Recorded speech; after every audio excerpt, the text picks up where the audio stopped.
गुरुदेव, क्या मोबाइल के प्रयोग से भी कुछ ज्योतिष गणना जुड़ी हुई है? कृपया मार्गदर्शन करने का कष्ट करें। देखिए, ये जैसे बाकी चीज़ों से आप बचना शुरू किए हैं, मैंने बहुत पहले लिखा था, लगभग 15 साल पहले मैंने लिखा था, मोबाइल भी एक बीमारी के रूप में विकसित होगा और मोबाइल के बहुत अधिक प्रयोग हमें मानसिक रूप से कमज़ोर कर देंगे, विक्षिप्त तक कर देंगे। ये भी एक पागलपन है। कुछ लोगों को हर 10-10 सेकंड में मोबाइल में ही घुसे रहते हैं वो।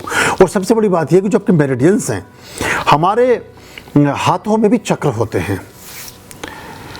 ये भी बात सबसे पहले मैंने ही कही, कई आचार्य अभी भी गुत्था हुए पड़े हैं, वो कह रहे जी हाथों में कैसे होता, अब किसी दिन उनको बताऊंगा कि कहाँ होते हैं। बहरहाल, तो वो जो आपके ऊर्जा के पहिए बहुत सूक्ष्म हैं, वो उसके स्पंदन से, टच वाले मोबाइल आ रहे हैं ना, अब तो इससे तो अच्छे वो बटन दबाने वाले थे, वो जब उसमें पी की आवाज़ ना आए पता नहीं चलता 2 नंबर दबा भी कि नहीं, 4, फिर वो टी टी करके नोकिया का फ़ोन आता था इतना बड़ा, आधी किलो का, उसे लेके घूमते थे थैले में रख के, तो वो ज़्यादा अच्छा था इनसे। ये जो अभी लेटेस्ट टेक्नोलॉजी आ गई, तो इसका इस्तेमाल करें। ये आपका गुलाम है, आप इसके गुलाम नहीं हैं।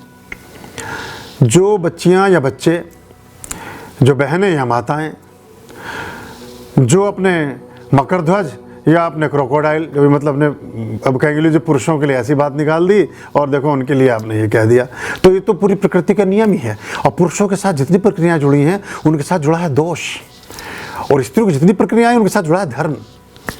तो पहले से ही चल रहा है ऐसा सिस्टम, तो इसमें कोई मेरा कोई खास रोल नहीं है। तो आप जो हैं, बात ये थी मोबाइल की, तो मोबाइल जो बाथरूम में लेकर के जाते हैं उनको स्किन की प्रॉब्लम होंगी अगर वो बाथरूम में मोबाइल यूज़ करते हैं। बेड में मोबाइल का इस्तेमाल करने वाले लोगों की मेरिडियंस डिस्टर्ब होंगी, अंततः वो नपुंसकता के शिकार होंगे, चाहे पुरुष हो चाहे स्त्रियाँ हो। नपुंसक पुरुष ही नहीं होते, स्त्रियों में भी थोड़ा सा उस तरह के तत्व विकसित हो जाते हैं कि उनके जीवन के रस सूखने लगते हैं, खत्म होने लगते हैं। मोबाइल पर ज़्यादा बात करने से आपकी बहुत सारी चीज़ें खराब होती हैं। मोबाइल की स्क्रीन जिनकी भी टूटी हुई है, देखिए टूटेगी भी। अब आप अपने मोबाइल की तरफ देखना शुरू कर दिया आपने, इधर देखो, हाँ यहाँ इधर देखो, मोबाइल के स्क्रीन जिनकी टूटी, बाद में चेक कर लेना, मोबाइल की जो स्क्रीन टूटी हुई है उस स्क्रीन का मतलब है कि आपके पास फाइनेंशियली अभाव रहेगा। आप 24 घंटे में एक ना एक बार गाली जरूर बकेंगे, अपवचन जरूर देंगे, अपशब्द जरूर बोलेंगे, कुछ ना कुछ ऐसा ज़रूर होगा जो आपके आर्थिक स्थिति को खराब करेगा और आपके संबंधों में वैमनस्य पैदा करेगा, आपके बुद्ध को डिस्टर्ब कर देगा।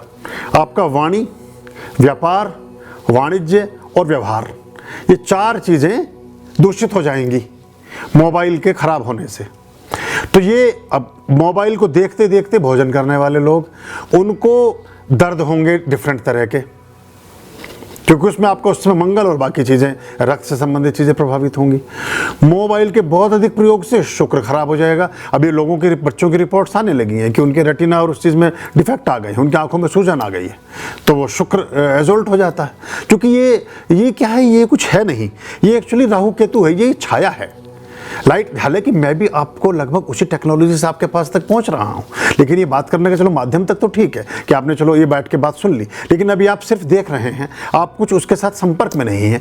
ज़्यादा टच करने से बार बार वो एनर्जी आपकी बॉडी में प्रविष्ट होती है। आज नहीं तो कल वैज्ञानिक इस बारे में बताने लगेंगे आपको कि वो सबसे पहले यही कहेंगे कि जी बच्चे के मोबाइल का आप टाइम बनाएं, अलमारी में से निकालें, उतनी देर के लिए दें, घंटी बजेगी अलार्म, फिर से मोबाइल छीनें या लें और वापस लॉक कर दें अलमारी में रखने के बाद। 20 मिनट पूरे हो गए, आपका काम पूरा हो गया। लेकिन ये बड़ा सुविधाजनक होने से एक ऐसा खिलौना सा मिल गया, जो माताएं किसी भी प्रभाव से, एक तो बच्चे वैसे ही कम हैं परिवारों में, अब एक बच्चे ज़्यादातर हैं, वो छोटे बच्चे को पालने में या बेड पर या कहीं लेटे हुए बच्चे को मोबाइल दे के सोच रही हैं कि हम 15 मिनट अब गपिया लेंगे माता जी से या सहेली से बात कर लेंगे, वो उस बच्चे के लिए जहर पैदा कर रहे हैं, उस बच्चे के जीवन को अशक्त कर रही हैं। वो बिल्कुल कमज़ोर, शक्तिहीन और माफ़ करें मंदबुद्धि बच्चा बन जाएगा। वो उसमें पड़ा उसी तो बेचारे को लाइट दिख रही है, खेल दिख रहा है, वो तो लाइट जल रही तो खुश हो रहा है, और फिर उसका हाथ से आप लेंगे तो रोने लगेगा, क्योंकि आपने उसकी लत लगा दी उसको। तो ये बच्चों से मोबाइल बहुत दूर रखें। ये एक टेक्नोलॉजी है, एक सिस्टम है, हर समय उसकी गिरफ्त में ना जाएं। ये आपके जीवन में बहुत सारी चीज़ों को प्रभावित करता है, और सीधे सीधे इसका जो सिस्टम है, वो सीधे सीधे इसका संपर्क है वो शुक्र से है, वो बुध से है, ये इन ग्रहों से सीधे सीधे, शनि से भी कुछ मायनों में इसके संपर्क बनते हैं। तो ये हमें ध्यान देना पड़ेगा। और जो 3-4 चीज़ें मैंने बताई हैं, ये निश्चित तौर से आपके जीवन में उस तरह से होने लगेंगी। दांतों पर भी प्रभाव आता है मोबाइल का, कानों को भी खराब करता है आपके ईएनटी को भी डिस्टर्ब करता है। हाँ, जो जेब में रख के मोबाइल घूमते हैं वो मोबाइल ही रह जाएगा, क्योंकि जिस एनर्जी से दिल धड़क रहा है मोरलेस उसी एनर्जी के साथ मोबाइल चल रहा है। ये एनर्जी आपस में एक दूसरे को काटती है। हमारा जो हार्ट है कैसे उसको कौन ऐसे कौन करता है?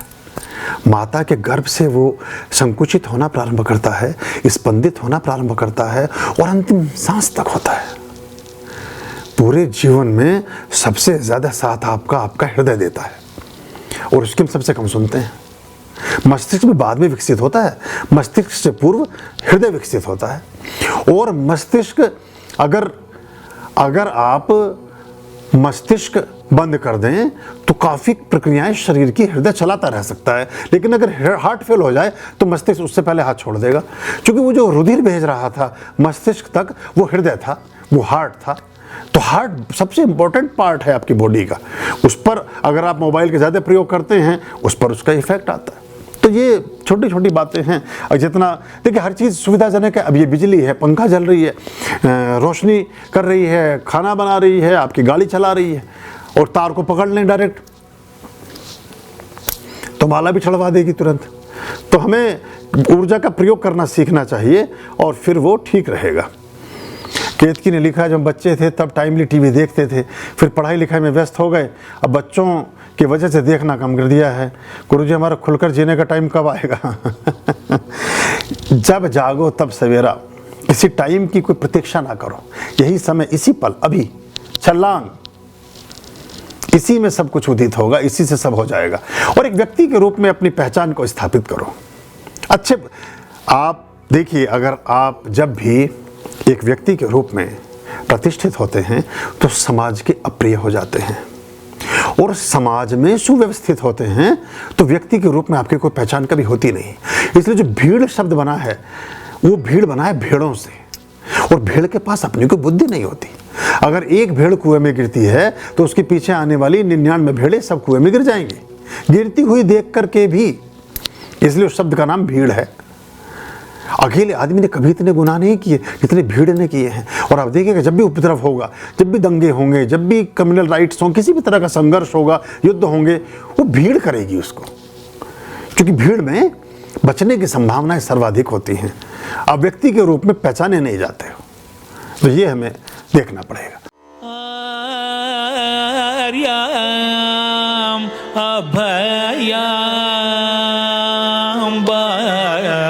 भज रे